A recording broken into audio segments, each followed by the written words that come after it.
परम पूज्य सद्गुरुदेव भगवान की जय। ग्राम की समस्त देवी देवताओं की जय। बोलो वेद माता गायत्री की जय। शांति कुंज हरिद्वार की जय। सिरकट्टी पावन धाम की जय। प्रेम से बोले तीर्थ स्थान की जय। प्रेम से बोले पावन ग्राम चंद्र सूर्य की जय। बोलो शीतला मैया की जय। ग्राम की समस्त देवी देवताओं की जय। बोलो अपने अपने माता पिता गुरु गोविंद की जय। वरेना नामर्थ संघानाम रसानाम छंदसामपि मंगलानाम च कर्तारौ वंदे वाणी विनायको। भवानी शंकरो वंदे श्रद्धा विश्वास रूपिणो। याभ्या विना न पश्यन्ति सिद्धः स्वान्तस्थमीश्वरम्। अखंडमंडलाकारं व्याप्तं येन चराचरं तत्पदं दर्शितं येन तस्मै श्री गुरुवे नमः। गुरुर्ब्रह्मा गुरुर्विष्णु गुरुर्देवो महेश्वरा। गुरुर्साक्षात् परब्रह्म तस्मै श्री गुरुवे नमः। ध्यानमूलं गुरुर्मूर्ति पूजामूलं गुरुपदं मंत्रमूलं गुरुर्वाक्यं मोक्षमूलं गुरुकृपा। गुरु की करता वंदना कोटि कोटि प्रणाम। धीरे धीरे कट गया मन का तमस तमाम।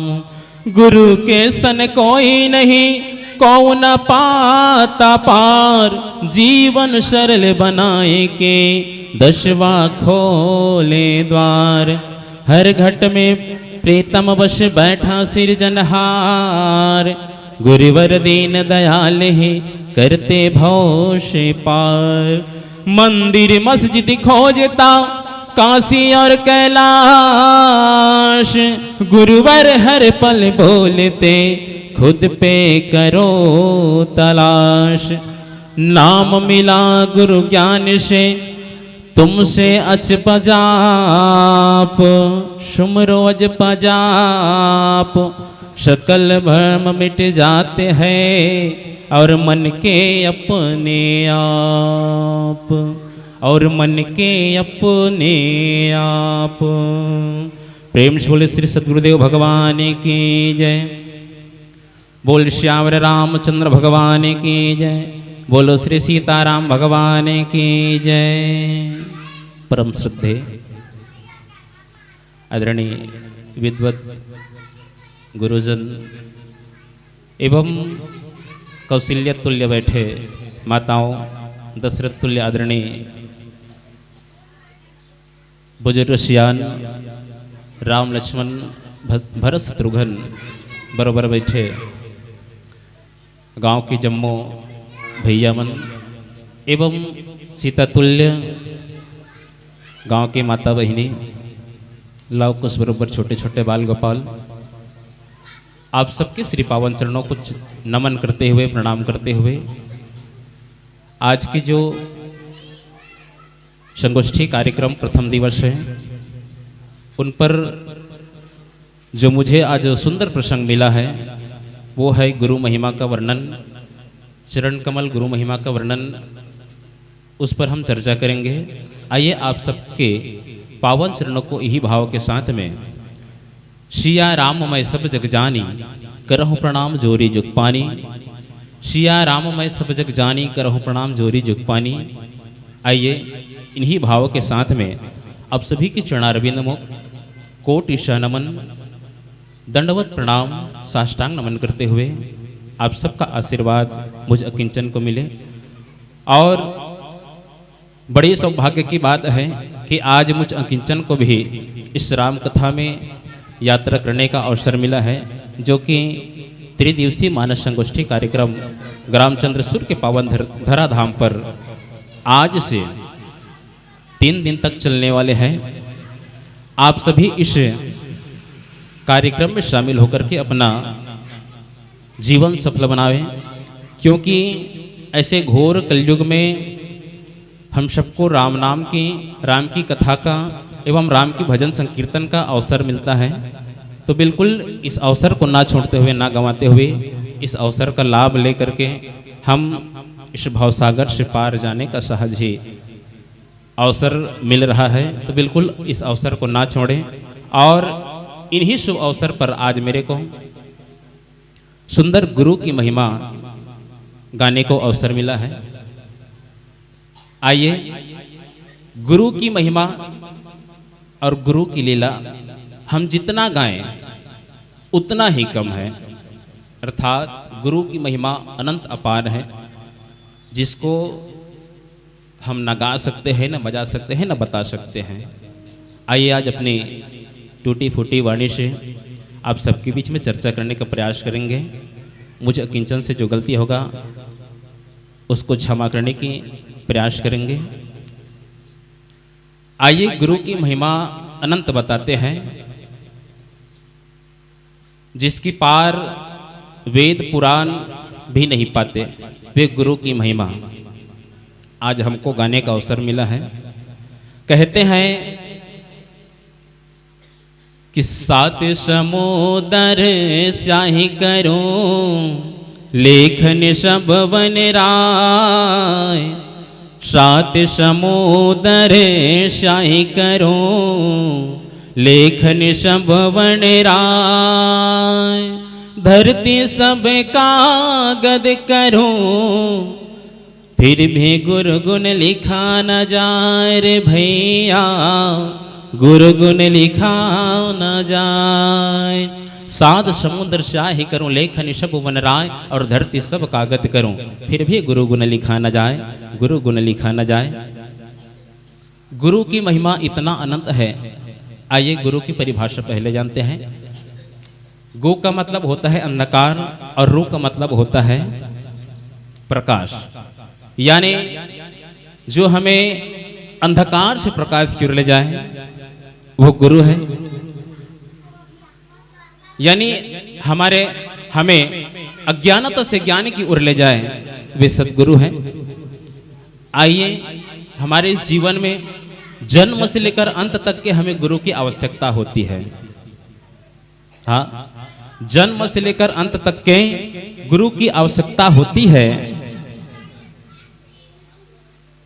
जन्म के पहले से ही हमारे जो गुरु होते हैं वो हमारी माँ के रूप में होती हैं। आइए, जन्म से पहले से ही कहा जाता है कि गुरु बिन भाव निधि तरह न कोई जो विरंची शंकर सम होई। अर्थात गुरु के बिना संसार सागर से कोई पार नहीं कर सकता, भले वह ब्रह्मा विष्णु महेश ही क्यों ना हो। यानी इस दुनिया में आए हैं तो हमें गुरु की आवश्यकता बिल्कुल है।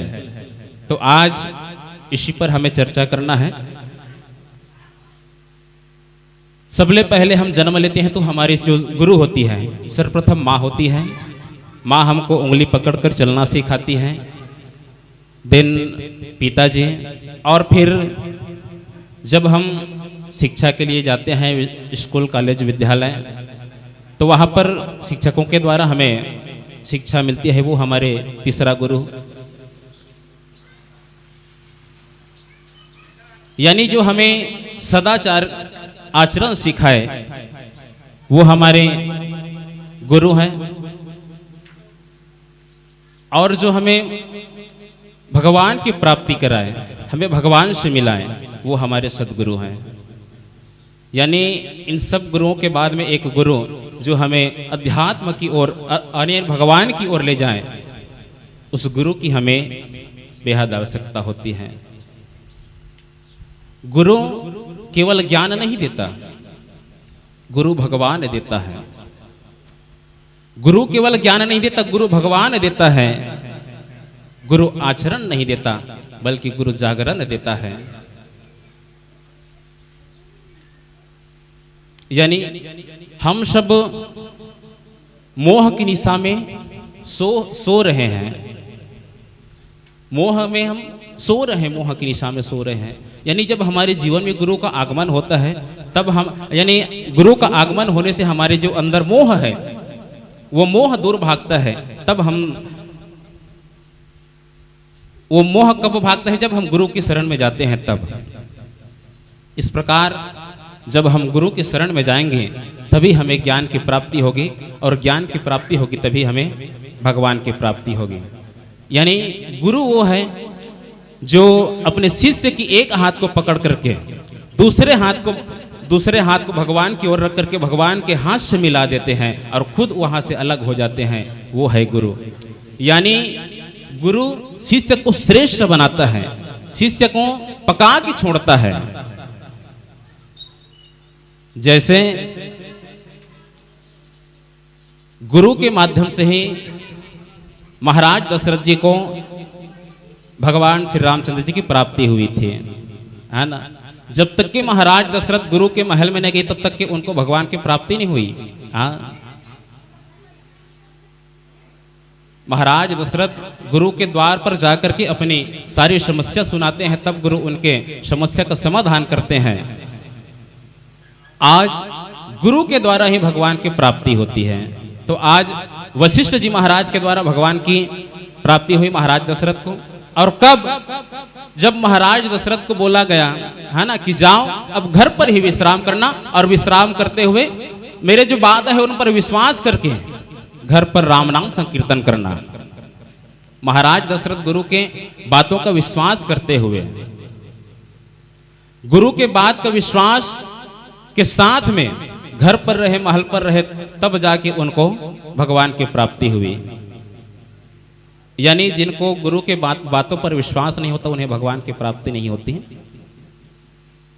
महाराज दशरथ जो है उसी प्रकार गुरु वशिष्ठ जी की बातों का विश्वास करते हुए घर पर रहे, और अंत में उनके गुरु वशिष्ठ जी के द्वारा उनको पुत्र कामेष्ठी यज्ञ के कारण भगवान की प्राप्ति हुई।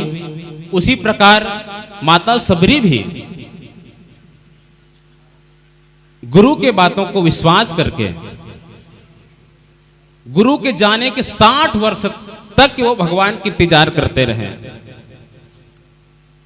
गुरु के जाने के 60 वर्ष तक वो इंतजार करते रहे, और 60 वर्ष के बाद ही उनको गुरु की प्राप्ति हुई। हाँ, जब हम मोह की निशा से बाहर आएंगे, मोह से बाहर आएंगे, तब हमें गुरु की प्राप्ति होगी।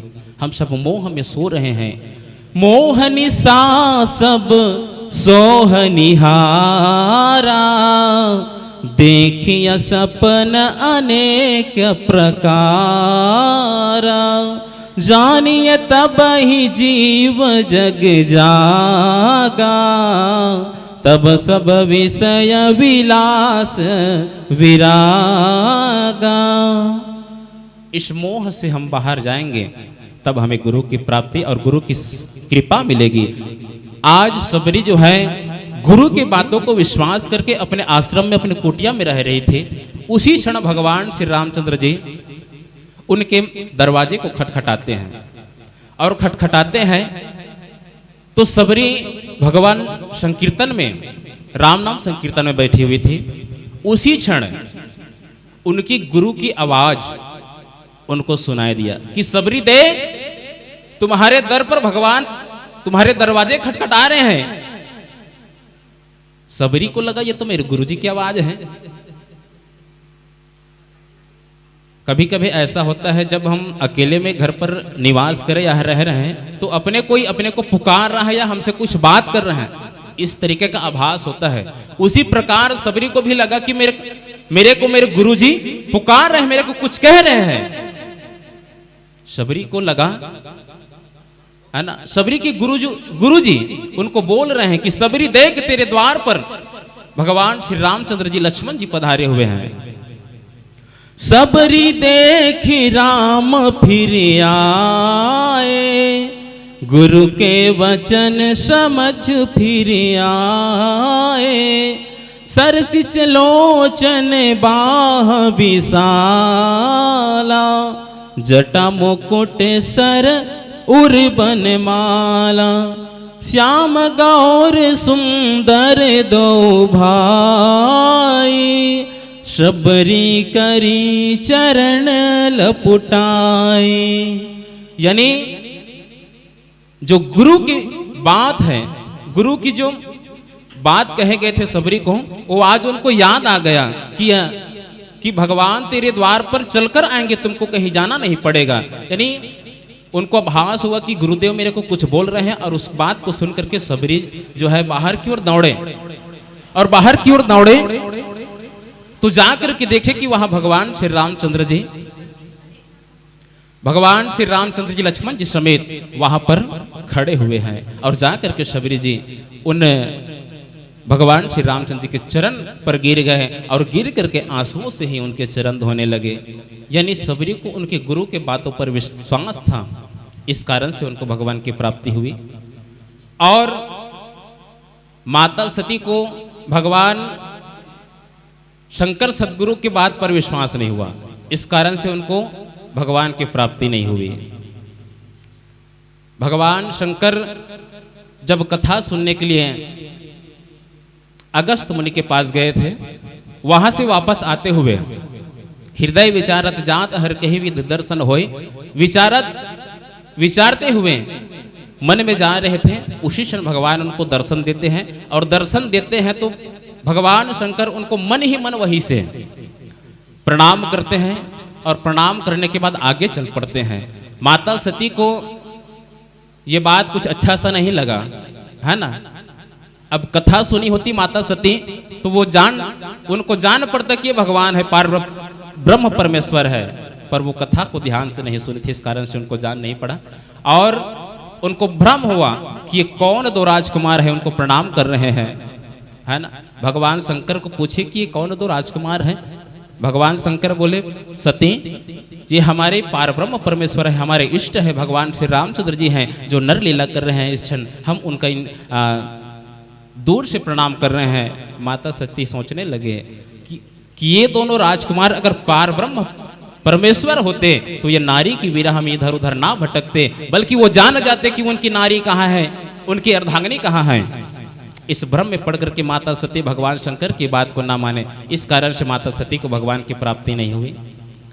और शूर्पणखा को भी भगवान मिला था, पर उन्हें सदगुरु ना मिलने के कारण वो भगवान उससे भी ना मिला।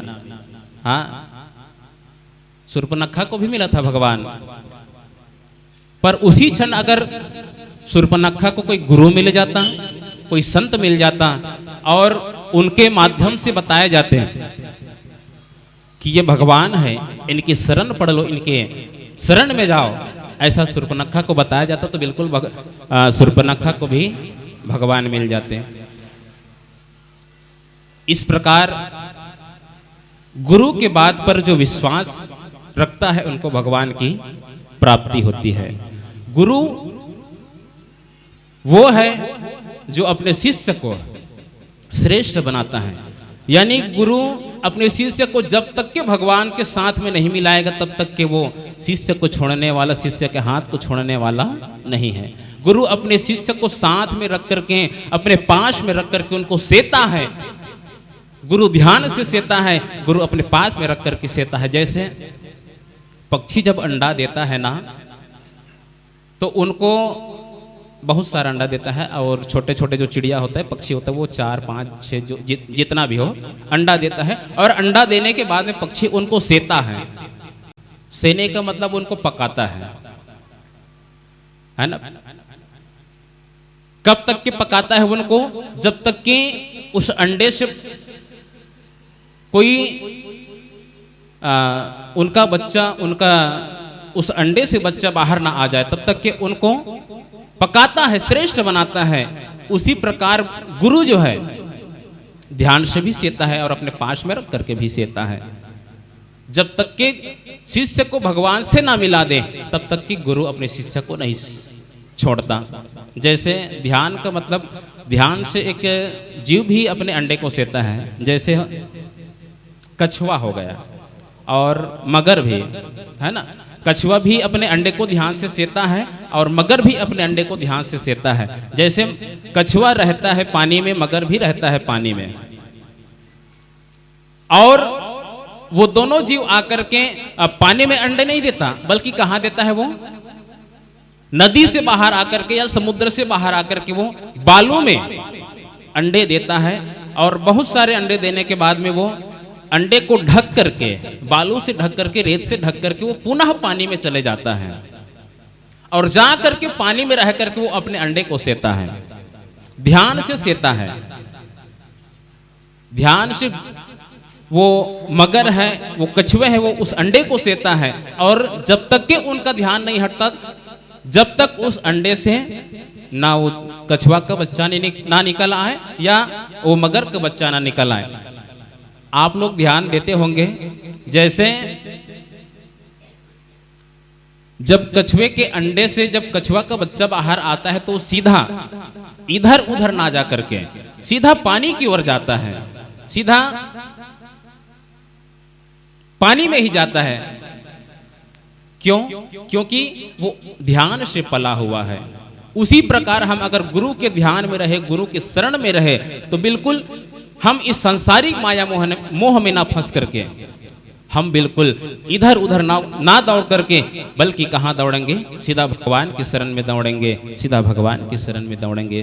प्रेम से बोले श्री सद्गुरुदेव भगवान की जय। ये होता है गुरुदेव का ध्यान, ये होता है गुरुदेव की कृपा। अगर हम गुरुदेव की चरण कमल को पकड़े रहें तो बिल्कुल हमारा जो हित है वो हमारा गुरुदेव करेंगे। एक शिष्य जो है भिक्षा मांगने के लिए शहर पर जाते हैं और शहर पर जाते हैं तो ऐसे मोहल्ले में पहुंच जाते हैं जहां पर एक बहुत बड़ा तांत्रिक रहता है और उसी मोहल्ले में जाकर के वो शिष्य भिक्षाम देही का उच्चारण करते हैं, भिक्षाम देही करके बोलते हैं। तो सुनाई पड़ता है तांत्रिक को कि अरे मेरे मोहल्ले में कौन भिक्षा मांगने आ गया। वो निकला तुरंत बाहर और शिष्य को बोला, अरे तू कौन है? तू जानता नहीं मैं कितना बड़ा तांत्रिक हूँ? मेरे मोहल्ले में भिक्षा मांगने आ गया तू? यहाँ मेरे अलावा कोई आता जाता नहीं है, हाँ ना? तू मेरे बारे जानता नहीं है? तांत्रिक शिष्य से बोले तो शिष्य बोले, गुरुदेव मैं भिक्षा मांगने आया हूँ, भिक्षा मांग लूंगा फिर पुनः वापस चला जाऊंगा। अरे तू बिना मांगे लौट जा, तू जानता नहीं मेरे को? तांत्रिक फिर बोला। तो तांत्रिक की बात को सुन करके वो तो सच्चा गुरु का शिष्य था ना, फिर बोला मैं भिक्षा मांगे बिना वापस नहीं जाऊंगा। तांत्रिक का दिमाग खराब हुआ और तांत्रिक बोले, जा आज तेरा रात को तेरा मौत हो जाएगा। और गांव के मोहल्ला वाले लोग सब जानते थे, बड़ा पहुंचे हुए तांत्रिक थे। उसने कहा आज तो इस शिष्य का खैर नहीं, रात को मर जाएंगे। अब तांत्रिक पता नहीं क्या क्या करता है ना। अब बिना भिक्षा लिए वो शिष्य गए गुरुजी के महल पर जाकर के, गुरुजी के आश्रम में जाकर के वो बैठे हुए थे और बैठ करके वो गुण रहे थे, ध्यान लगा रहे थे कि आज मेरे को एक तांत्रिक मेरे को बोला है कि रात में तू मर जाएगा। गुरुजी बोले भिक्षा ले आए। मुंह लटकाए बैठा था शिष्य, कुछ ना बोले। हाँ, फिर जाकर के बोला, गुरुदेव ने पूछा, शिष्य भिक्षा ले आए? जी गुरुदेव। क्या चीज का भिक्षा लाया हूं? मौत का भिक्षा ले आया हूं, मौत का भिक्षा ले आया हूं गुरुदेव। तांत्रिक बोला है कि आज तू रात को तेरी मौत हो जाएगी, तू मर जाएगा, ऐसा करके मेरे को बोला है। तो मैं इसी की चिंतन में लगा हूं, इसी का चिंता मेरे को सता रहा है। शिष्य की बात को सुनकर गुरुदेव बोले, बस इतनी सी बात? कम से कम तेरे पास अभी रात तक का तो समय है ना? किसी किसी को तो पता ही नहीं था कि कब मौत हो जाए उसका। गुरुदेव बोले चिंता छोड़, चल घर के काम काज में लग जा। दोपहर का समय था, फिर संध्या हुई, रात हुई। रात होने के बाद वो शिष्य सोचता ही रहा कि आज रात को मेरा मौत हो जाएगा। गुरुदेव बोले चल रात हो गए हैं, खाना खा लो। अब खाना खा लो। गुरुजी बोले तो शिष्य बोले आज मेरा रात में मृत्यु हो जाएगी, मौत हो जाएगी, तो खाना कहां से, है ना? बिना खाए ही मर जाऊं तो ही अच्छा। खाना भी नहीं खाए। गुरुजी बोले आराम कर। अब आराम भी नहीं करे तो गुरुजी बोले एक काम करना, तू इधर उधर की सारी चिंता छोड़ दे और जब तक मैं ना कहूं तब तक के मेरे चरण दबाते रहना। गुरु जी की बात की आज्ञा को सिरोधार्य करके शिष्य गुरु जी की चरण पकड़ लिए और चरण पकड़े, चरण दबाए तो गुरु जी तांतपट दे करके सो गए। उस तांत्रिक का पहला प्रयोग था, रात्रि का पहला प्रहर। उस तांत्रिक ने पहला प्रयोजन, पहला तंत्र विद्या किया। उस शिष्य को मारने के लिए एक राक्षसी को भेजा। एक राक्षसी के रूप में उसके तंत्र मंत्र जो भी है उस विद्या से राक्षसी को भेजा गया। राक्षसी गुरुजी के दरवाजे आकर के खड़े हो गई। शिष्य को बोला, इधर आ, आज तेरी मृत्यु है, तुझे आज मैं मारूंगा। शिष्य बोले, गुरुजी ने चरण दबाने को कहा है और जब तक कि गुरुजी ना बोले मैं चरण दबाते रहूंगा, चरण को नहीं छोड़ूंगा। राक्षसी बिना मारे वापस लौट गई। रात्रि का पहला प्रहर बीत गया, दूसरा पहर आया रात्रि का। दूसरा पहर में उस तांत्रिक ने एक ऐसा प्रयोग किया, ऐसा प्रयोजन किया कि आग का कुछ गोला सा बना करके उसको मारने के लिए भेजा। वो आग का गोला भी आया और आकर के उस शिष्य को बोला कि शिष्य तू बाहर आ जा, तेरे को मारना है, आज तेरा मौत है। शिष्य बोले, जब तक कि गुरु के आदेश ना मिले तब तक कि मैं गुरु की चरण दबाते रहूंगा। गुरु जी बोलेंगे जाओ तब जाऊंगा, आऊंगा। तो वो आग का गोला भी उनका दूसरा प्रयोग भी असफल रहा। तीसरा प्रयोजन वो भेजे तांत्रिक यमराज के दूतों को भेजे। यमराज के दूत भी वहां पर आके वही बोले कि शिष्य तू बाहर, आज तेरे को हम लेने आए हैं। तो यमराज के दूत को भी वापस लौटना पड़ा। और चौथा प्रयोजन उसने तांत्रिक ने किया क्या कि उसकी मां की रूप बना करके तांत्रिक ने उसके पास भेजा कि बेटा आजा, आके गले मिल जा। पर शिष्य तो गुरु का पक्का शिष्य था। वहीं से बैठे बैठे मां के रूप में जो तांत्रिक ने प्रयोग भेजा था उसको वहीं से प्रणाम किया, मां हम कल सुबह मिल लेंगे। इस प्रकार से उनका चारों प्रयास सफल रहा और उसकी मृत्यु होने से बच गई। जब सुबह गुरुदेव ने पूछा, अरे तू तो रात में मरने वाला था, तेरी मृत्यु होने वाली थी। तभी रात में जो घटना घटी वो शिष्य को याद आई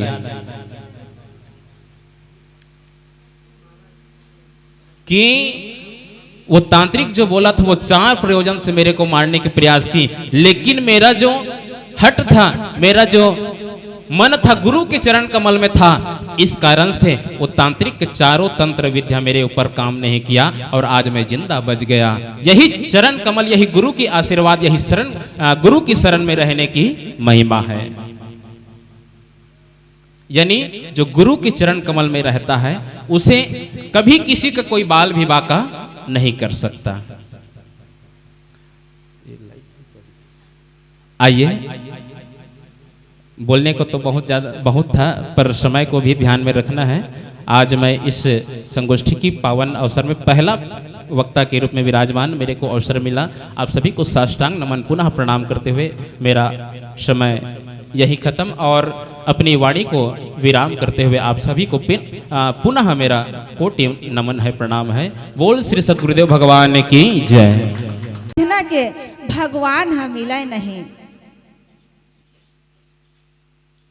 और सुंदर भगवान है, जैसे नाम ल पुकारी वैसने बिलई के पीला जिंदा हो गए।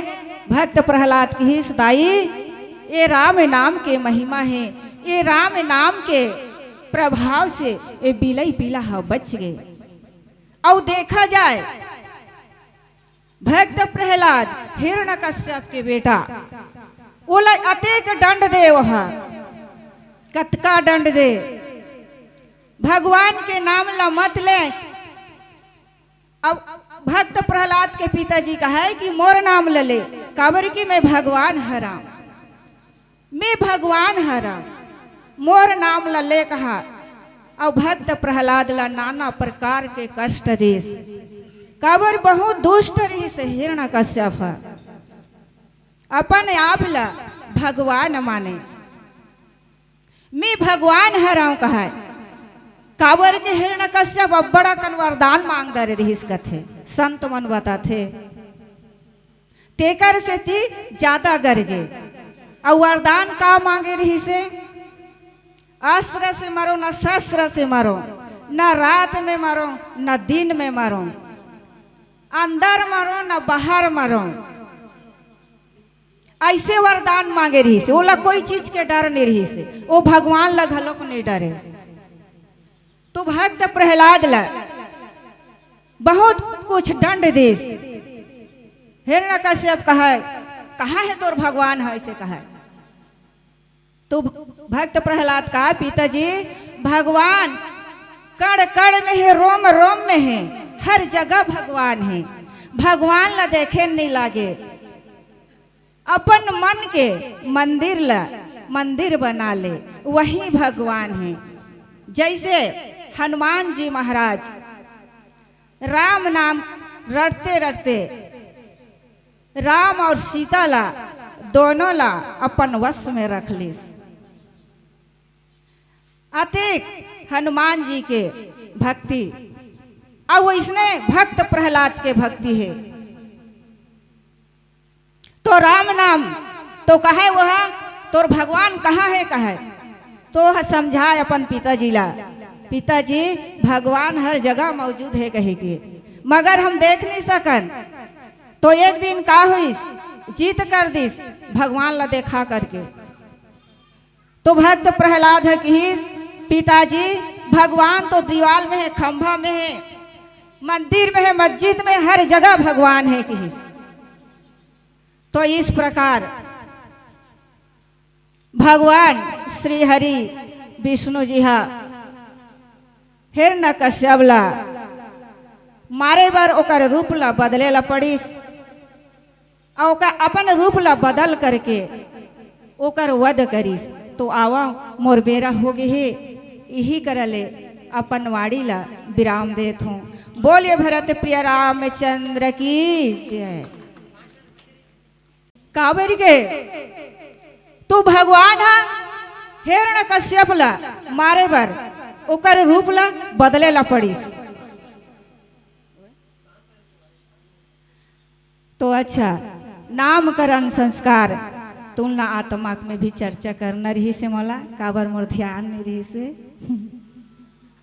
तो जैसे हमन हा लइका मन के जन्म आथे ना लइका मन के जन्म आथे तो ऐसा नाम रखथन जेला ओकर अपन दाई दादा है नहीं जाने काबर में मितानिन हरो त जानथो काकरो घर जाथो नहीं का नाम रखे हो कथो त कौन जानी वो सुरतनी आथे ऐसे कथे खुद के माँ सुरतनी आथे कथे का नाम है तेला ऐसा ऐसा नाम रखे 100 फूस वाला।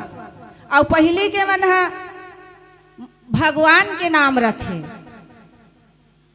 और अभी के मन है 100 फीस वाला और ओकर पिछले के मन है जिही दिन जन्म आए वही दिन के नाम ला धर दे बुधारू सुखारू ऐसे कहे के कचरा बोदरा जो भी नाम आए वो मन है उसने धर दे नाम ला। ऐसा 100 फीस वाला नाम ला नहीं रखन काबर की 100 फीस वाला नाम ला हमन ऊंचा ऊंचा रखथन लेकिन काम है नीचा रखते है नहीं। राजा दशरथ के घर में 4 छन बेटा चारों बेटा के नाम ला रखे बर विश्वामित्र ला बुलाए जाइस राजा बुलाइस नामकरण रखीस राम लक्ष्मण भरत शत्रुघ्न सुंदर सुंदर नाम संस्कार जैसे जैसे राजा दशरथ संस्कार दी और वही संस्कारी प्रभु राम मन है। और अभी के मेला हमन कतको अकन संस्कार देवन ओला संस्कार अवसर नहीं करे काबर नाम हवे राम नाम हवे राम लेकिन राम के जैसे नहीं होते काम नहीं। दारू पिया थे गांजा पिया थे जुआ खेला थे कितनो नशा पानी में चूर ता नाम है ता नाम के हिसाब से काम कर। जैसे सीता है, माता सीता है, और सीता के नाम हमन कहा था सुंदर अकन ले सीता के नाम रख देवन। वो मोर बेटी है सीता जैसे संस्कारी हो ही कभी। ता नाम है सीता है, लेकिन सीता के जैसे काम कर। नाम अति सुंदर, जगत के माता के नाम हम सोच के रखे हैं, सीता रखन कही के है नहीं। और जैसे लक्ष्मण रखे हैं शेष नांगवल है, लक्ष्मण के जैसे काम करे। ऐसे पहली के मन बहुत अच्छा अच्छा काम करे। नाम रही ठेकुआ, ओकर नाम रही से ठेकुआ, तो वो ठेकुआ का है मोर नाम है एकदम नीचा हवे का है, मोर नाम एकदम नीचा है। तो वो का करी से एक दिन ऊंचा नाम खोजे बर गिस। तो जावत जावत एक जन गोबर बिनत ला देखिस, तो ला पूछिस माता तो नाम का नाम है? तो बताइस मोर नाम लक्ष्मी, मोर नाम लक्ष्मी है किहिस। तो वो कहती एक नाम लक्ष्मी है, ये तो गोबर भी न थी, यहू नाम ठीक नहीं है किहिस। फिर आगे बढ़िस तो एक दिन भीख मांगत रहा, वो ला पूछिस तो नाम का नाम है रे? तो वो किहिस मोर नाम धनी राम है। तो फिर कहते ठेकुआ है अतेक ऊंचा नाम है धनी राम, एकर घर धन होना चाहिए, एकर घर संपत्ति होना चाहिए, और ये भीख मांगा थे, यहू नाम ठीक नहीं है किहिस। फिर आगू डहन बढ़िस, तो आगू डहन बढ़िस तो एक ठो लाश बोह के लेगत रहा। तो ओला देखिस तो एक झन ला पूछिस भैया ये बोहो के लेगा थे खान में बोही के, ओकर नाम का हरे? तो ओकर नाम ला बताइन अमर सिंह। ठेकुआ सोचिस इका नाम अमर सिंह है, तो ये अमर होना चाहिए, ये मरीज काबर। आ वही करा ले ठेकुआ है ये सब ऊंचा ऊंचा नाम ठीक नहीं है, मोर नाम सुंदर ठेकुआ ठीक है कि वो सुंदर हो अपन ठेकुआ नाम ला अच्छा मानी। तीन ठन नाम ला पूछी, तीनों नाम है नीचा हो गए। तो ये हरे नामकरण संस्कार। जगत जननी मंगल करणी गायत्रे सुखदाम, प्रणव सावित्रे स्वधाम स्वाहम पूर्ण काम। कर्पूर गौरम करुणावतारम संसार सारम भुजगेंद्र हारम, सदा वसंतम हृदयारविंदे भवम भवामी सहितम नमामि। बोल गुरुदेव भगवान की जय। छत्तीसगढ़ महतारी के पावन कोरा में बसे पावन ग्राम धर्म गांव, गौरव ग्राम, आदर्श ग्राम चंद्रसूर के पावन भूया में विराजमान माँ शक्ति स्वरूपा शीतलादाई की चरण कमल कोटि कोटि दंडवत प्रणाम है। साथ ही साथ जते ये गांव में देवी देवता है उकरो चरण कमल में, और साथ ही साथ मंच में बैठे दशरथ जैसे बुजुर्ग श्यान, माँ कौशल्या जैसे महतारी मन के पौरी में, राम लक्ष्मण भरत शत्रुघ्न जैसे भैया मन के घलक पौरी में, और माँ सीता उर्मिला मांडवी स्वीकृति जैसे बहनी मन के पौरी में घलोक कोटि कोटि प्रणाम है। अवन समय मिले है भगवान राम के पिताजी उकर दादा के बातचीत करे के, गोड बात करे के, जेला दशरथ कथन दशरथ के चरित्र ल बताए बर आदमी कसरत करना पड़ जाही। जैन दशरथ जे भगवान परमपिता परमेश्वर अखिल विश्व के नायक जिकर पिता हरे, वो दशरथ कोने धर्म धुरंधर गुण निधि ज्ञानी, हृदय भगति मति सारंग पाणी। महाराज जी दशरथ जी का धर्म ध्वजा के प्रतीक आदर्श के प्रतीक,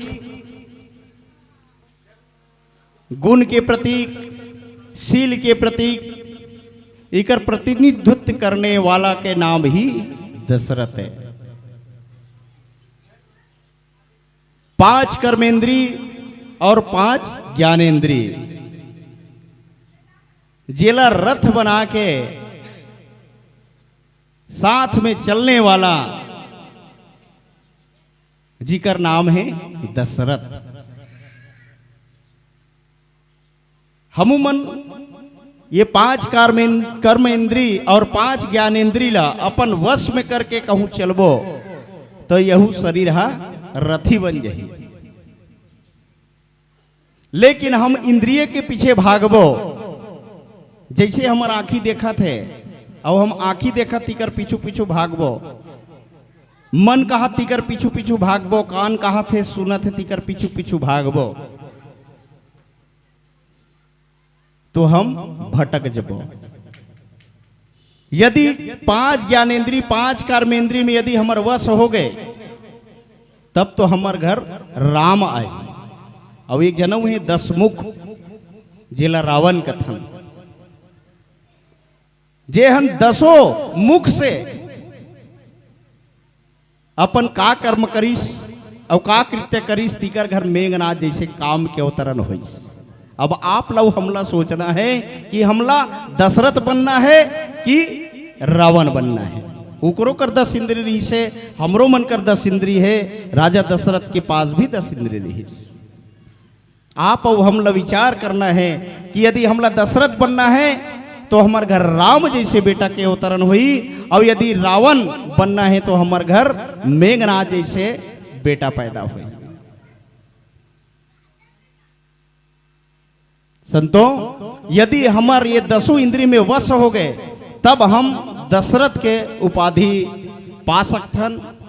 और यही 10 इंद्रिला जे मन में करीस वही 10 इंद्री नाम धरत है। दशरथ के पूर्वज मन में बहुत बड़े महात्मा रहीस गोभक्त दिलीप, राजा रघु,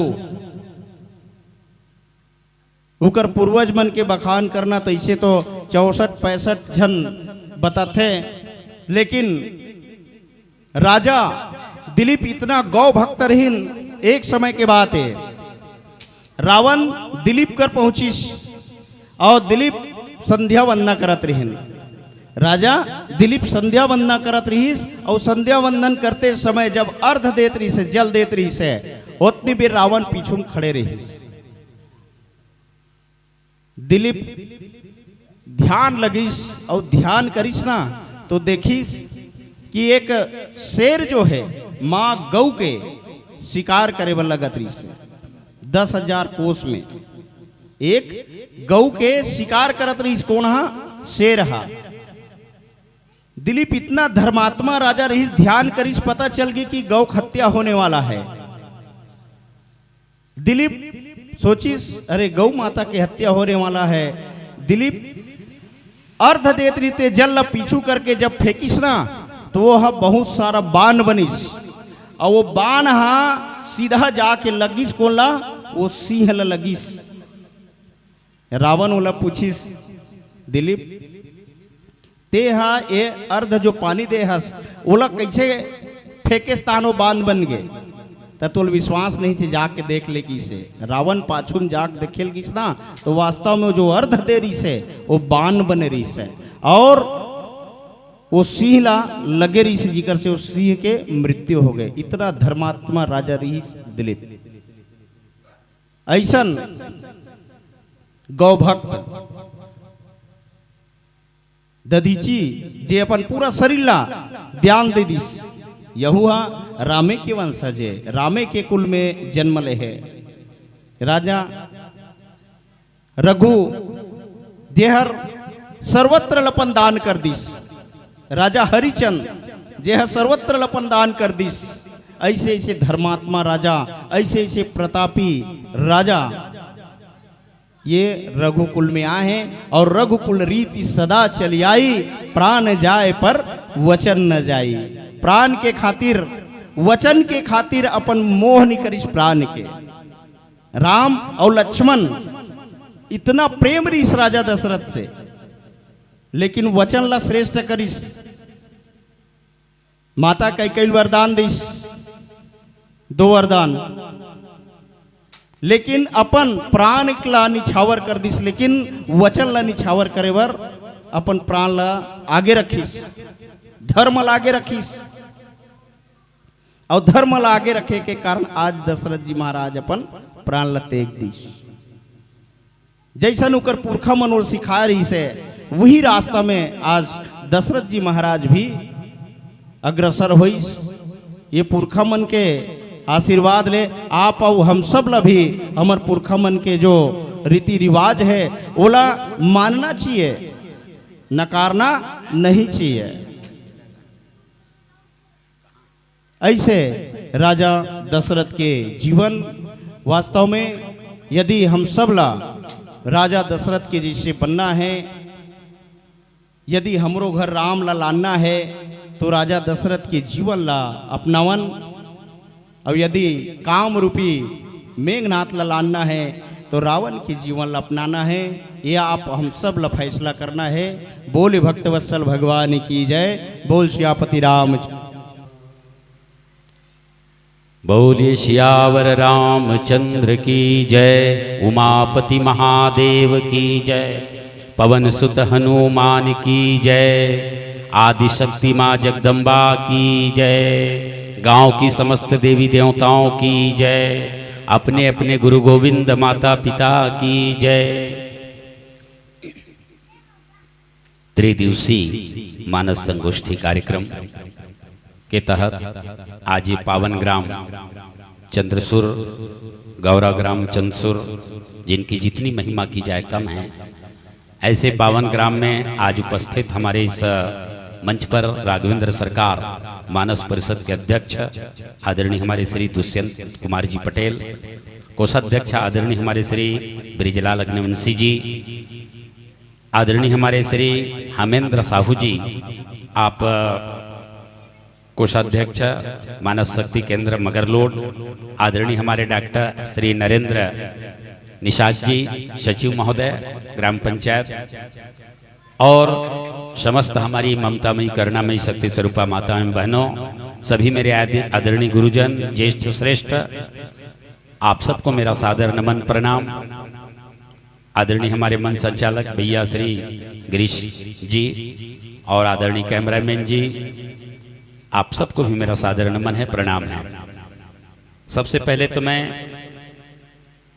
आदरणीय हमारे श्री अमरनाथ जी निषाद, जिनके बारे में जितना कहूं कम है, क्योंकि हमारे मगरलोड विकास खंड में जब राघवेंद्र मानस परिषद के तत्वाधान में एक विचार चिंतन चलता है आदरणीय हमारे अध्यक्ष महोदय के संरक्षण में, कि हमारे मगरलोड में ऐसे ऐसे कार्यक्रम आयोजित किया जाए जिससे मानस से जुड़े हुए जितने भी वक्ता हैं वो अपने विचारों में आगे बढ़ते रहे।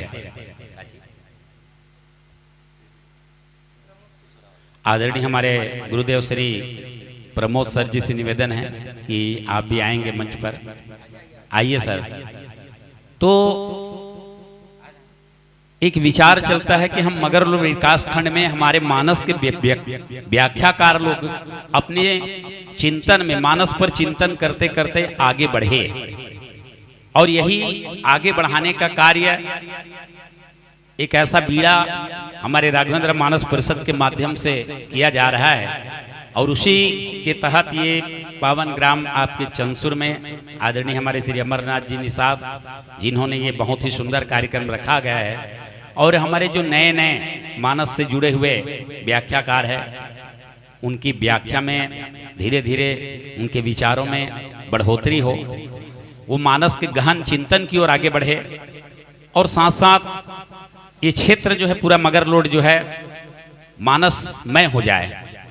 और यही उद्देश्य लेकर के हमारे राघवेंद्र मानस परिषद लगातार ये हमारा ये पांचवा माह है, क्योंकि पहले माह हमारे राघवेंद्र मानस परिषद के तत्वाधान में मगरलोड में मानस कार्यशाला रखा गया था, पश्चात हमारे मोहंदी में रखा गया, बांदा शक्ति केंद्र के तत्वाधान में, फिर हमारे मगरलोड मानस शक्ति केंद्र के तत्वाधान में बोंडरा में आयोजन हुआ, फिर मेघा शक्ति केंद्र के तहत अरौद में गिरौद में आयोजन हुआ। और ये हमारे आदरणीय श्री ये चंदसुर में हमारे अमरनाथ जी भाई के द्वारा एक चिंतन चला कि मानस के व्याख्याकारों का एक संगोष्ठी रखा जाए। बहुत ही सुंदर पहल है। हमारी शुभकामनाएं हैं कि हमारे जितने भी मानस के व्याख्याकार हैं वो एक दूसरे से जुड़े, एक दूसरे से इस पर चर्चा करें, संवाद करें कि ये प्रसंग पर और क्या हो सकता है। क्योंकि इसका उद्देश्य व्यक्तिगत जीवन में तो आगे बढ़ना ही है, लेकिन साथ साथ हम समाज को, अपने आसपास के लोगों को हम कितना दे सके, कितना आगे बढ़ा सके। क्योंकि साथियों, श्री रामचरितमानस पूज्यपाद प्रातः स्मरणीय गोस्वामी तुलसीदास जी की एक ऐसी आदर्श रचना है, जिस रचना को अगर हम झांके, उनके एक एक पात्र का यदि हम अवलोकन करें तो हम सबको जीवन में एक रास्ता मिलता है कि हम भी अपने जीवन को इतना आगे बढ़ा दें, इतना आगे ले जाएं कि हम भी इतने महान रास्ते पर चल करके अपने स्वयं का कल्याण कर सकें और साथ साथ समाज का भी कल्याण हो। ये भाव लेकर के हम सब चले हैं और उसी भाव के तहत ये सुंदर आयोजन मानस गोष्ठी का पावन ग्राम चंदसुर में आयोजन हुआ है। मैं एक बार अमरनाथ जी भाई और पूरी टीम को बहुत बहुत बधाई एवं शुभकामनाएं देता हूँ। सभी व्याख्याकारों को भी मेरी शुभकामनाएं हैं कि वो भी आगे बढ़े और इसी तरह हम सब पूरे हमारे मगरलोड विकास खंड में राघवेंद्र मानस परिषद के तत्वाधान में आगे बढ़ते रहें। मानस के क्षेत्र में हमारे जितने भी व्याख्याकार हैं अपने व्याख्यान को धीरे धीरे परिष्कृत करते रहें और अध्यात्म की ऊंचाइयों को छूने के सब जो है अपने एक रास्ता जो चयन करे और उनमें आगे बढ़े। बोलिए सियावर रामचंद्र की जय। अज्ञानतिमिरान्धस्यं ज्ञानाञ्जनं शलाकया चक्षुर्मितं येन तस्मै श्रीगुरुवे नमः। गुरुर्ब्रह्मा गुरुर्विष्णु गुरुर्देवो महेश्वरः गुरुर्साक्षात् परब्रह्म तस्मै श्रीगुरुवे नमः। प्रातः स्मरणीय परमपाद पूज्यपाद गोस्वामी तुलसीदास जी के श्री चरण कमल को प्रणाम करते हुए, हनुमंत लाल जी के चरणों में शरणागति को प्राप्त करते हुए आप सब समस्त संत श्रोता समाज के चरणों को प्रणाम करते हुए व्यासपीठ पर आसीन सभी मानस के मर्मज्ञों के हृदय कमले विराजमान उस परमात्मा को नमन करते हुए आप सबको इस कार्यक्रम की पुनः पुनः बारंबार बधाई के साथ आप सबसे विनम्र निवेदन सारे व्याख्याकारों को चंद शब्दों में आपको यही कहना चाहूंगा कि आप अच्छे प्रज्ञावान हैं, बहुत बड़ी बात नहीं है। आप अच्छा बोल लेते हैं, बड़ी बात नहीं है। आप अच्छा पढ़ते हैं, अच्छा चिंतन करते हैं, बड़ी बात नहीं है। सबसे बड़ी बात यह है कि आप अपने व्याख्या के माध्यम से समाज से कितना कनेक्ट होते हो, कितना उसको स्पर्श करते हो। जो सामने श्रोता बैठा है उसको कितना आप अपने वाणी से स्पर्श करते हो, अपने ज्ञान से स्पर्श करते हो, वो महत्वपूर्ण बात है। आप बहुत ज्ञानी हो जाए, बड़ी बात नहीं। आप बहुत सामान्य शब्द से यदि किसी श्रोता को, किसी भक्त को, यदि किसी संत को प्रभावित कर देते हो, वो बहुत बड़ी बात है। तो हमें यदि विचरण करना है तो इस बात पर विचरण करना चाहिए। हमें चिंतन यदि करना है तो इस बात पर चिंतन करना चाहिए कि मेरे शब्द ऐसे हो कि समाज को प्रभावित करे, मेरे शब्द ऐसे हो कि नौजवान को प्रभावित करे, मेरे शब्द ऐसे हो कि पूरे राष्ट्र को प्रभावित करे। तो इस पर हमको चिंतन करना है और इन्हीं कड़ी में ये श्रृंखला चल रही है और इन्हीं भावों को लेकर आपके गांव में आने का सौभाग्य प्राप्त हुआ। इसके लिए हम तहे दिल से समस्त ग्रामवासियों को बारंबार प्रणाम करते हैं और आप सबका आशीर्वाद चाहते हैं कि हमारे बच्चे जो हैं अपने मानस के माध्यम से अपने ज्ञान की खुशबू को समाज में फैला सके। यही आशीर्वाद मिलता रहे। इन्हीं भाव के साथ मैं अपनी वाणी को विराम देता हूँ। बोलिए भक्तवत्सल भगवान की। प्रेम से बोले रामचंद्र भगवान की जय। लोकाभिरामं रणरंगधीरं राजीवनेत्रं रघुवंशनाथं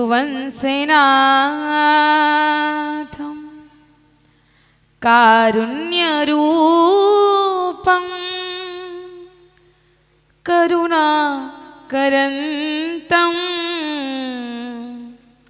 श्रीरामचन्द्रं शरणं प्रपद्ये श्रीरामचन्द्रं शरणं प्रपद्ये। छत्तीसगढ़ की बेटी कौशल्या, छत्तीसगढ़ की बेटी कौशल्या, छत्तीसगढ़ के भांचा राम और छत्तीसगढ़ के पुण्य धरा, तुम्हें कोटि कोटि प्रणाम, तुम्हें कोटि कोटि प्रणाम। प्रातः स्मरणीय पूज्यपात संत शिरोमणि गोस्वामी तुलसीदास जी के पावन पुनीत चरणों को प्रणाम करते हुए साथ ही साथ यहाँ उपस्थित आप सभी के श्री चरण कमल में नमन प्रणाम करते हुए चमसूर की पावन धराधाम जिन्हें सेनानी ग्राम कहा जाता है, ऐसे चंद्रसूर की पावन भूमि को नमन प्रणाम करते हुए सिया राम मैं सब जग जानी और करूँ प्रणाम जोरी जुगपानी के भाव से प्रणाम करती हूँ, नमन करती हूँ। आइएगा चर्चा हो राम कथा सत्संग की महिमा। मेरे आज में, मेरे कल में हो राम, मेरे साथ में, मेरे हर पल में हो राम, तुम्ही से सुबह और तुम्ही से शाम, मेरे होठों पर हे राम, बस तुम्हारा ही नाम मेरे राम, बस तुम्हारा ही नाम मेरे राम। आइए हम और आप सभी जानते हैं कि हमारे भारतवर्ष में ही नहीं, हमारी पूरी सनातन संस्कृति में, सनातन धर्म में राम की कथा को कितना सर्वाधिक महत्व प्राप्त है, ये आप और हम सभी जानते हैं। रामचरितमानस के एक ऐसे पात्र जिनके गुण समूहों को लेकर के, यानी कि जिनके गुण समूहों का ये पूरी दुनिया दीवाना है, ऐसे ही राम की कथा और राम के सत्संग की महिमा आप सभी के बीच में सुंदर चर्चा करने का प्रयास। जैसे नदी के जो पानी है, नदी के जो जल है, जब तक समुद्र में ना मिले ना, वो अपने आप को पूर्ण नहीं मानते, क्योंकि अंतिम अवस्था है समुद्र। नदी निरंतर बहते हुए रहते हैं और जब तक वो समुद्र में नहीं मिलते, अपने आप को विश्राम नहीं पाते हैं, अपने आप को पूर्ण नहीं समझते। उसी प्रकार आप और हम जीव हैं। जब तक हम ईश्वर में, भाई क्योंकि हम अंशी और अंश के से जन्म हुए हैं ना, अंशी और अंश से जन्म हुए हैं, और जब तक हम ईश्वर में नहीं मिलेंगे हम पूर्ण नहीं होंगे। और ये पूर्ण होंगे कब? कब होंगे पूर्ण? जब तक हम कथा नहीं सुनेंगे तब तक हम पूर्ण नहीं हो सकते। कथा सुनेंगे तब कहीं जाकर के हमारी मोह जाएगी, और मोह जाएंगे तब कहीं जाकर के हम परमात्मा में विलीन हो सकते हैं। तो कथा क्या है और कथा से क्या लाभ है? क्योंकि हम राम की कथा और उनकी सत्संग की महिमा को लेकर के चर्चा कर रहे हैं ना, तो आखिर कथा क्या है और राम की कथा के क्या लाभ है? और रामचरितमानस में ऐसे ऐसे पात्र हुए हैं जिन्होंने कथा सुनकर के अपनी व्यथा को दूर किए। ऐसे ऐसे पात्र रामचरितमानस में हैं। रामचरितमानस के वो जिनकी कथा हम कहने वाले हैं ना, उन्हीं के ही अर्धांगिनी माता सीता। रामचंद्र गुण बरने लागा, सुनते ही सीता कर दुख भागा। उस समय को याद कीजिए जब माता अशोक वाटिका में बैठे माता सीता, भगवान हनुमान जी महाराज जो है लंका नगरी में अशोक के वृक्ष में एकदम शांत बैठे हैं और भगवान की कथा जो है सुना रहे हैं माता सीता को। माता सीता कहे बहुत अच्छी कथा सुनाए हो भैया, सामने आओ ना। हनुमान जी महाराज कहें भैया कथा सुनाने वाला बंदर है, कथा ही सुंदर है। सुनत ही सीता कर दुख भागा। जब कथा सुनाए ना, राम कहानी सुनो रे राम कहानी, राम कहानी को सुन करके माता सीता के व्यथा जो है दूर हो गए। सुनत ही सीता कर दुख भागा, उनके दुख जो है दूर हो गए। किनकी कथा? तो राम की कथा। रामचरितमानस में एक ऐसे भी पात्र हैं जो साक्षात परमपिता परमेश्वर राघवेंद्र सरकार प्रभु श्री राम के भाई हैं, भरत। भरत जी महाराज राम विरह सागर मह, भरत मगन मन होत, और विप्ररूप धरी पवन सुता आय गयहु जनपोद। जब अत्यंत दुख में व्याकुल हैं भरत जी महाराज, मेरे राम आएंगे कि नहीं, कहीं उन्होंने कपटी तो नहीं जान लिया। तब हनुमान जी महाराज जो है ब्राह्मण के रूप धारण करके उनके जो दुख हैं, उनके जो व्यथा हैं, उनको दूर करने के जो प्रयास किए। भगवान राम आ रहे हैं, स्वयं माता सीता लक्ष्मण जी महाराज अन्य वानर भालुओं के साथ पुष्पक विमान में आ रहे हैं। यानी कि सुनत बचन बिसरे सब दुखा, उनके जो दुख हैं वो भी समाप्त हो गए। किनके कथा सुन करके? राम कथा को सुन करके। तो हमारे दुख, हम कहते हैं ना कि हम संकट में हैं, संसार में केवल हम ही ऐसे प्राणी हैं जो दुख में हैं, कष्ट में हैं। आप और हम सब कहते हैं कि नहीं कहते? अधिकांश बुजुर्ग एकदम कहते हैं संसार में केवल दुख ही दुख है भाई। पूरा दुख के जो जितना भी दुख है ना, हम ही को ही दे दिए हैं। ऐसा सोचने वाले आज इस संसार में हैं।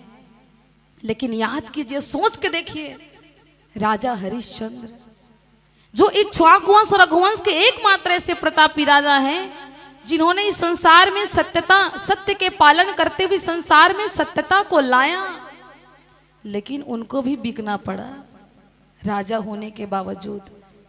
इनसे बड़ा दुख और कौन हो सकता है बताइए। एक हुए हैं माता सीता जो इक्ष्वाकु वंश रघुवंश के एकमात्र चक्रवर्ती सम्राट राजा दशरथ के पुत्र वधू हैं। सोच के देखिए, ऐसी माता सीता को भी अनेक कष्ट सहन करने पड़े हैं। तो यानी कि ऐसी ऐसी कहानी है, कथा है, जिनको सुनने से आदमी के जो व्यक्ति की जो आत्मबल है ना वो बढ़ जाते हैं कि केवल संसार में हम ही बस दुखी नहीं हैं, ऐसे भी दुखी हुए हैं। तो इनकी जो कथा है उनको सुन करके हमारे जो आत्मबल है वो बढ़ जाते हैं। लेकिन कथा कहने वाला भी कैसा होना चाहिए? कथा जो है कहने वाला महादेव जैसा होना चाहिए। जे श्रद्धा संबल रहित, जे श्रद्धा संबल रहित नहीं संत कर साथ। जो श्रद्धा पूर्वक कहे, और सुनने वाला कैसा हो? जो विश्वास पूर्वक सुने।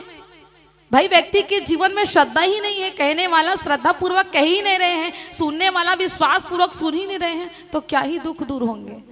कहने वाला अगर श्रद्धा पूर्वक कहे और सुनने वाला अगर महादेव यानी कि विश्वास पूर्वक सुने, तो निसंदेह कथा सुन करके हमारे जो व्यथा है वो दूर होंगे। अब देखिए, अगर कहने वाला, कथा कहने वाला महादेव जैसा हो, कथा कहने वाला हनुमान जी महाराज जैसे हो, लेकिन याद रखिएगा ऐसे भी कथा कहने वाले हैं। कौन? काल नेमी, नाम सुने ना? काल नेमी के बराबर भी कथा कहने वाले हुए हैं। कब? वो भी काल नेमी कथा सुना है। किनको? हनुमान जी महाराज को। कब? जब वो द्रोणागिरी पर्वत गए थे संजीवनी बूटी लेने, हाँ तब कथा सुनाए थे भगवान हनुमान जी महाराज को।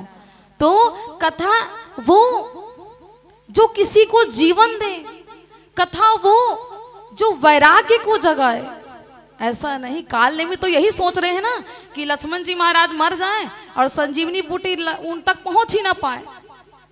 यानी कि कथा में ही रमे रहे, काल नेमी के कथा में ही रमे रहे, लक्ष्मण जी महाराज तक संजीवनी बूटी पहुंच ही ना पाए। यानी कि कथा वो जो हमें मोक्ष दे, क्योंकि कथा सुन करके हम मोक्ष को प्राप्त कर सकते हैं।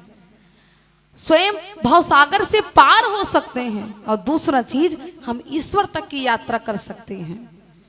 मुनि दुर्लभ हरि भगति, मुनि दुर्लभ हरि भगति, नर पावहि बिनहि प्रयास, और जो यह कथा निरंतर सुनहि मानहि विश्वास। ये कथा तो कथा और कैसी हो, कथा वो कहते हैं ना, राम कथा सुरधेनु सम। किनके समान है कथा? आप और हम सब जानते हैं, देवताओं के एक हैं जो उनके जो कामना है वो पूर्ण करते हैं, जो भी इच्छा है वो सब पूर्ण करते हैं। वह देवताओं के क्या? कामधेनु। कामधेनु यानी कि कामना की जो पूर्ति है वो करते कौन है? तो कामधेनु। उसी प्रकार हमारे और आपके जो कामना की जो पूर्ति है वो कौन करते हैं? तो राम कथा। भाई राम कथा आप जितना सुन सकते हैं, और भगवान से प्रार्थना कीजिए, प्रभु जो भी कामना है आपकी, जो भी इच्छा रखते हैं, भगवान की कथा सुन करके मांगिए, वो पूर्ण नहीं करेंगे तब बता। भाई हाँ ये भी है, आप मांग रहे हैं तो ऐसा मांगिए कि थोड़ा बहुत फिट खाए। आप ऐसा मांग रहे हो भैया 100 एकड़ जमीन दे दो और 10-12 क्या कार दे दो, बोलोरो स्कॉर्पियो दे दो, तो ये थोड़ा दिक्कत हो जाएगा ना। तो आप ऐसे कामना कीजिए भगवान से कथा सुन करके जो पूर्ण कर सके। ऐसा नहीं है कि आप उम्मीद से ज्यादा अगर आप मांग रहे हैं तो वो पूर्ति होना थोड़ा अवश्यम भावी हो जाते हैं, निवेदन है। तो ऐसे आप भगवान से कामना कीजिए। राम कथा सुरधेनु सम, राम की कथा जो है कामना को पूर्ण करने वाली है। और कैसे है?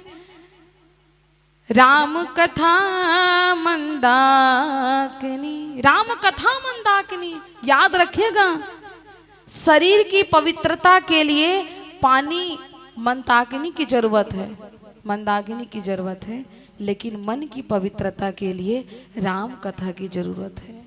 और आज संसार में आप और हम सब मन बहुत भटके हुए हैं। शरीर का तो गंगा जी में स्नान करने से पवित्र हो जाएंगे, लेकिन हमारे जो मन है वो कब पवित्र होंगे? तो केवल और केवल राम कथा से। राम कथा, अगर मन को पवित्र करना है तो राम की कथा सुनना भी जरूरी है।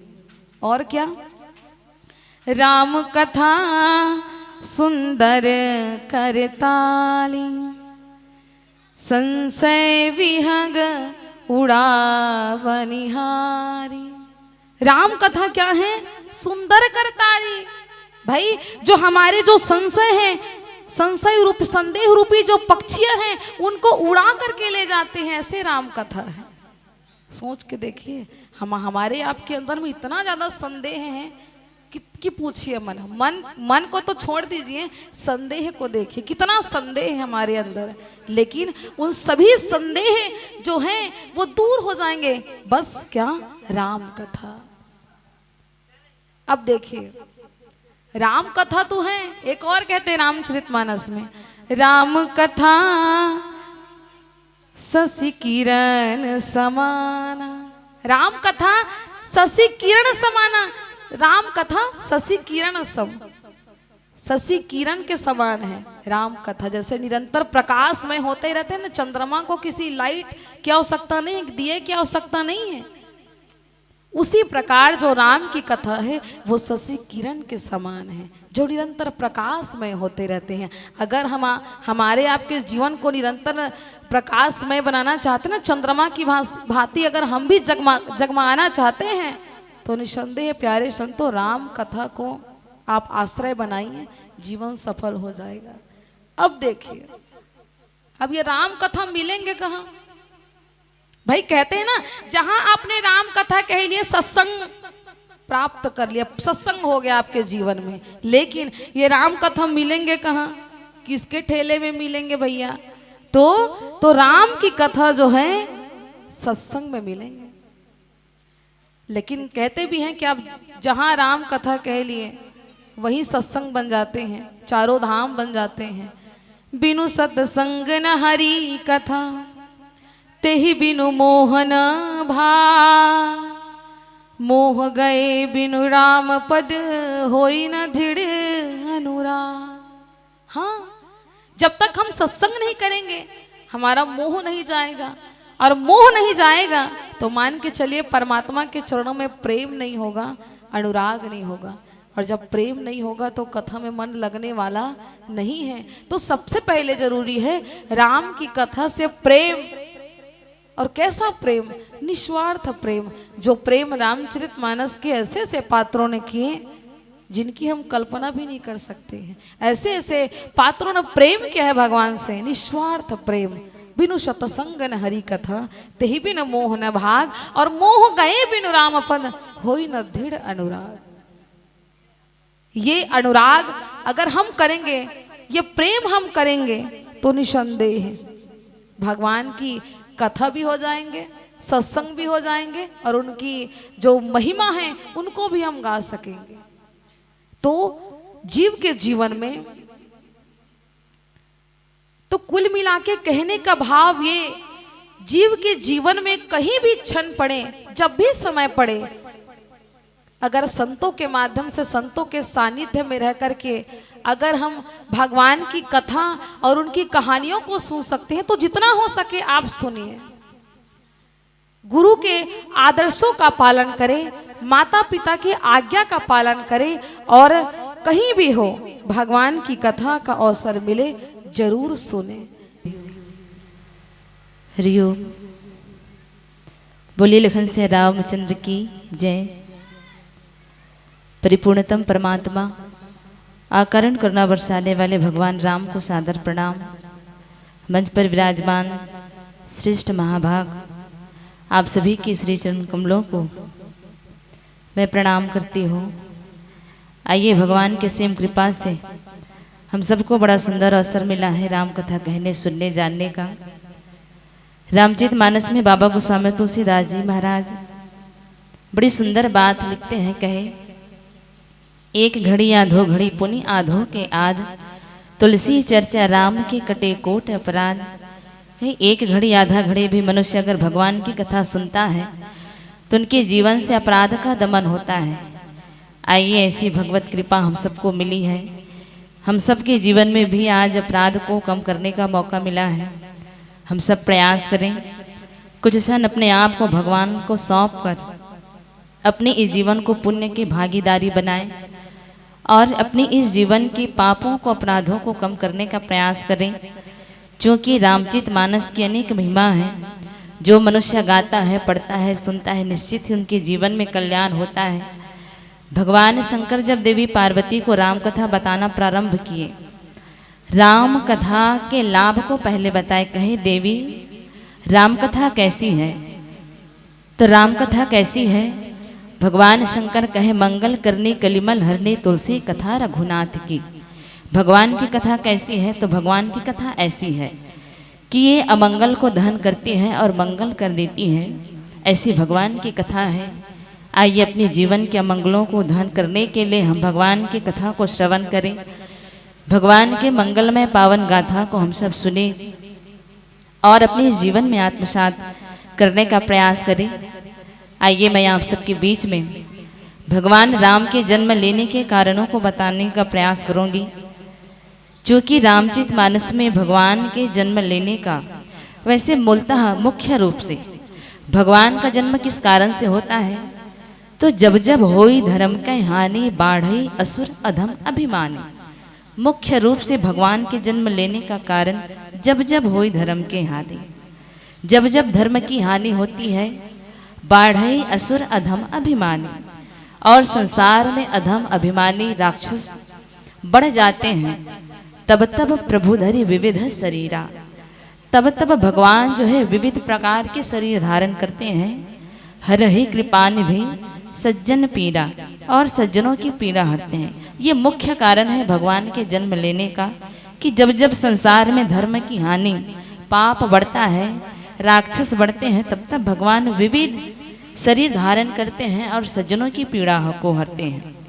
ये मुख्य कारण। लेकिन गोस्वामी तुलसीदास जी महाराज ने, ये तो मुख्य कारण है, लेकिन राम जन्म होने का, राम के जन्म लेने का इधर 5 कारण और लिखे। भगवान शंकर देवी पार्वती को राम कथा सुना रहे थे तो कहे, देवी वैसे तो भगवान संसार में धर्म की हानि होती है, पाप बढ़ते हैं, तब तब आते हैं।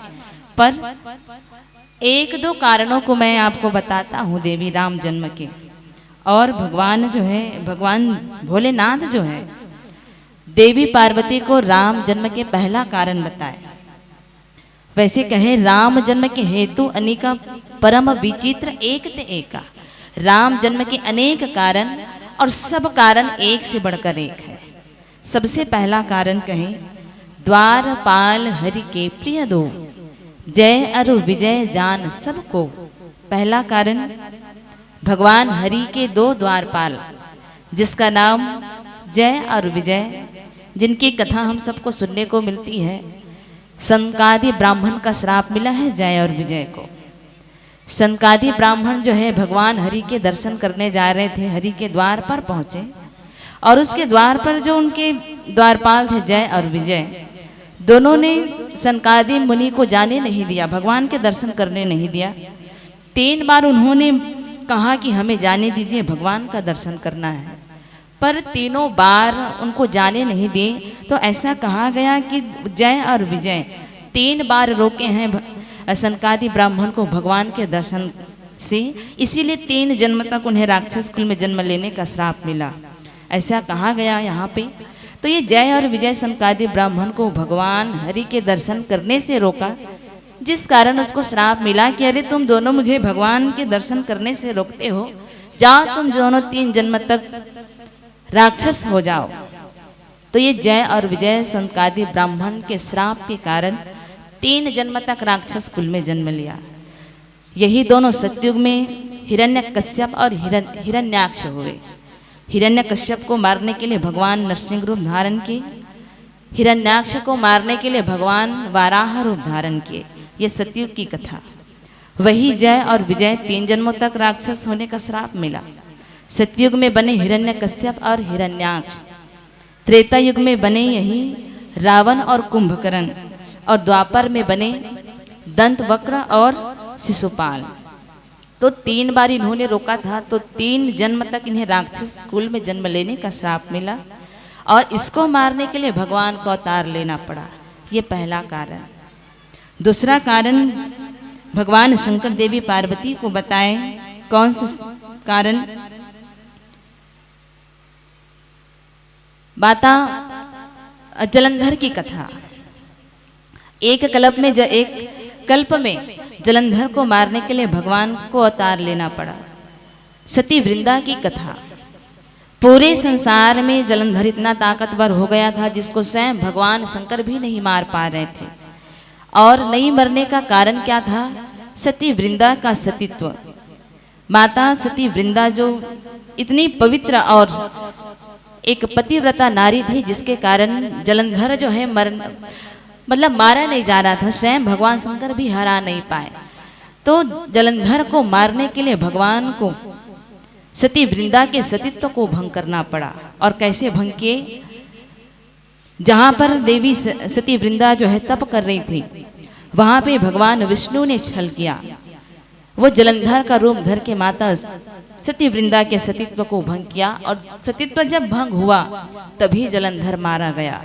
तो जलंधर को मारने के लिए भी भगवान का अवतार लेना पड़ा, और ये जलंधर भी रावण हुआ। देखिए, अनेक कारण एक ही है। मतलब भगवान त्रेता युग में रावण को मारने के लिए राम का अवतार लिया, पर रावण कई लोगों ने बना। जय और विजय ने त्रेता युग में रावण बना, जलंधर भी रावण बनता है, और आगे प्रताप भानु भी रावण बनता है। प्रताप भानु के कथा में भी प्रताप भानु और उसका भाई, वो भी दोनों रावण और कुंभकर्ण बनता है। तो ये दूसरा कल्प है जब जलंधर को मारने के लिए भगवान को मनुष्य के रूप में अवतार लेना पड़ा। तीसरा कारण, नारद जी का श्राप लगा किसको? भगवान विष्णु को। नारद श्राप दिन 12। और कौन सा श्राप दिया नारद भगवान को? हम सब जानते हैं नारद जी महाराज को मोह होता है। मोह हुआ कि मैं किसी के मोह से डिगा नहीं, मतलब मुझ पे किसी का जादू नहीं चला। और ऐसे नारद जी महाराज को वो होता है मोह स्वरूप, वो भगवान विष्णु से उसका स्वरूप मांगता है, भगवान मैं आज विवाह करना चाहता हूँ, मुझे एक दिन के लिए अपना स्वरूप दे दीजिए। लेकिन नारद जी महाराज कौन है? देखिए, नारद जी एक भक्त है और भगवान भक्त की उसी प्रकार रक्षा करता है जिस प्रकार माँ अपने बच्चों की रक्षा करती है। नारद को मोह हुआ, भगवान जान गए कि मेरे बेटे को मोह अभिमान हो गया है, और कदाचित एक माँ जो है अपने बेटे को अग्नि को पकड़ने नहीं देती। जैसे माँ एक अपने बच्चे को सांप को पकड़ने नहीं देती, वैसी भगवान भक्तों की रखवाली करता है। भगवान स्वयं कहा कि मैं अपने भक्तों की रक्षा कैसे करता हूँ, जैसे एक माँ अपने बच्चों की रक्षा करती है। बच्चे जब सांप को पकड़ने जाता है, माँ रोक लेती है, बेटा ये सांप है, इसको पकड़ते नहीं। बेटा आग को छूने के लिए जाता है, माँ रोक लेती है, बेटा ये आग है, इससे हाथ जलता है, इसको छूना नहीं। पल पल माँ अपने बच्चों की रक्षा करती है, वैसी भगवान भक्तों की रक्षा करता है। तो भगवान ने नारद जी को बचाया कि मेरे बेटे को आज मोह हो गया है, अभिमान हो गया है, और मैं ये देख नहीं सकता। तो इस कारण नारद जी के मोह को तोड़ने के लिए भगवान अपना रूप नहीं दिए, बल्कि उनकी गलती को सुधारने के लिए नारद के मुख को वानर का, बंदर का वेश बना दिए। तब नारद जी महाराज श्राप दिए भगवान को। बड़ा क्रोध आया नारद जी महाराज को। तब नारद जी ने श्राप दिया कि दैहा श्राप कि मरिह जाए। नारद जी ने भगवान को श्राप दिया कि मैं श्राप देता हूं कि आप मर जाओ। और इसमें भी अगर एक तरह से देखा जाए तो भगवान की इसमें माया लगी है नारद जी महाराज को। क्रोध के कारण नारद ने भगवान को श्राप दे दिया कि भगवान आप मर जाओ, आज आपने जगत में मेरी उपहास करवाई है। को नारद का श्राप लगा कि प्रभु जैसे आपने जग में मेरी हंसी करवाई है, मुझे बंदर का वेश धरकर मैं श्राप देता हूँ कि आज जैसे मैंने एक नारी के वियोग में रोया है और मेरी जगत में हंसी हुई है बंदर के मुख में, एक दिन आपको भी नारी के वियोग में रोना पड़ेगा और तब एक बानर आपकी सहायता करेंगे। ऐसे नारद जी का भी श्राप लगा भगवान को, जिस कारण को भी सत्य करना था परमात्मा को और मनुष्य का तन धरा। इस कारण भी भगवान का अवतार हुआ। 14 कारण कश्यप अदिति तहा पितु माता दशरथ कौशल्या विख्याता। कौशल्या और दशरथ जिनका पहले जन्म कश्यप अदिति मनु शत्रुपा के रूप में हुआ था, जिन्होंने 23,000 साल भगवान की कठोर तपस्या करके भगवान को उनके समान बेटा मांगा। कश्यप अदिति जिन्होंने तपस्या करके भगवान को उनके समान पुत्र मांगा, तो उस वरदान को भी भगवान को पूरा करने के लिए मनुष्य का अवतार लेना पड़ा। और एक 5वां कारण प्रताप भानु की कथा। प्रताप भानु को भी ब्राह्मण का श्राप लगा। जब धर्म से भ्रष्ट हो गए, धर्म पथ से भ्रष्ट हो गए प्रताप भानु, तब प्रताप भानु को भी ब्राह्मण का श्राप लगा कि उन्होंने ब्राह्मण को मनुष्य का या किसी जीव जंतु पशु पक्षी का मांस भोजन में परोसा जा रहा था, जिस कारण ब्राह्मण का धर्म नष्ट होता है और ब्राह्मणों का भी श्राप लगता है प्रताप भानु की अंश सहित तुम राक्षस हो जाओ। तो प्रताप भानु श्रापवश त्रेता युग में वही रावण बनता है। उसका भाई अहिमर्दन कुंभकर्ण बनता है और उसका मंत्री धर्मरुचि नाम का वो विभीषण बनता है। ऐसे अगर गिन कर बताए तो 5 कारणों से भगवान का अवतार हुआ। ये गिनी चुनी बात है, लेकिन मूलतः भगवान का अवतार किस कारण होता है? जब जब होई धर्म के हानि बाढ़े असुर अधम अभिवादी। जब जब संसार में पाप बढ़ता है, धर्म का हानि होती है, धर्म की हानि होती है, तब तक भगवान को मनुष्य का देह धारण करना पड़ता है। तो ये द्वारपाल जय और विजय में भी ब्राह्मण का श्राप लगा, जय और विजय को। सती जलंधर में भी सती वृंदा का भी श्राप लगा भगवान को। नारद का श्राप लगा भगवान को। प्रताप भानु को श्राप मिला ब्राह्मण का। तो इन सब में भगवान को मारने के लिए अवतार लेना पड़ा। जय और विजय राक्षस हुए तो उनको मारने के लिए भगवान को अवतरित होना पड़ा। तो इन चारों कारणों में किसी के उद्धार करने के लिए भगवान का अवतरण हुआ है। पर कश्यप अदिति तहा पितु माता, कश्यप और अदिति एक ऐसे भक्त हैं, भक्त के कारण भगवान को आना पड़ा। बाकी में तो सबके उद्धार और संहार करने के लिए भगवान नर्तन धारण की, पर कश्यप और अदिति जो एक भक्त हैं, तो भक्त के लिए भगवान को आना पड़ा। तो जहाँ जहाँ गौ, ब्राह्मण, देवता, मनुष्य और पृथ्वी जहाँ संकट में होते हैं, वहाँ वहाँ भगवान को उनकी पीड़ा हरने के लिए मनुष्य का तन धारण करना पड़ता है। माता कौशल्या भगवान को जब गोद में बेटा बनाकर, भगवान जब बेटा बनकर माता कौशल्या के गोद में खेल रहे थे, तब गोस्वामी तुलसीदास जी ने बड़ी सुंदर पंक्ति लिखी। कहे, व्यापक ब्रह्म निरंजन निर्गुण विगद विनोद, सो अज प्रेम भगति बस कौशल्या के गोद। भगवान भक्ति के बस में माता कौशल्या के गोद में खेल रहे हैं। तो भगवान का अवतरण भक्तों के हित के लिए भी होता है। माता कौशल्या और दशरथ भक्त हुए, जिसके कारण भगवान को आना पड़ा। बाकी में सबके संहार करने के लिए भगवान का अवतरण हुआ है, धर्म को पुनः स्थापित करने के लिए, राक्षसों को मारकर देवताओं को राज देने के लिए हुआ। पर कश्यप अदिति जिन्होंने त्रेता युग में दशरथ कौशल्या का देह पाया, वो भक्त के कारण भगवान का अवतार लेना पड़ा। तो ऐसे अनेकों कारण से भगवान का अवतार होता है, और भगवान अपनी इच्छा से अवतार लेते हैं। विप्रधेनु सुर संतहित लिन्ह मनुज अवतार, निज इच्छा निर्मित तनु माया गुण गोपार। भगवान अपनी इच्छा से मनुष्य के तन धारण करते हैं। ऐसा गोस्वामी तुलसीदास जी महाराज रामचरितमानस में वर्णन करते हैं। आइए यहीं पर मैं अपना वाणी विराम करती हूँ। बोले लखन सिया रामचंद्र की जय।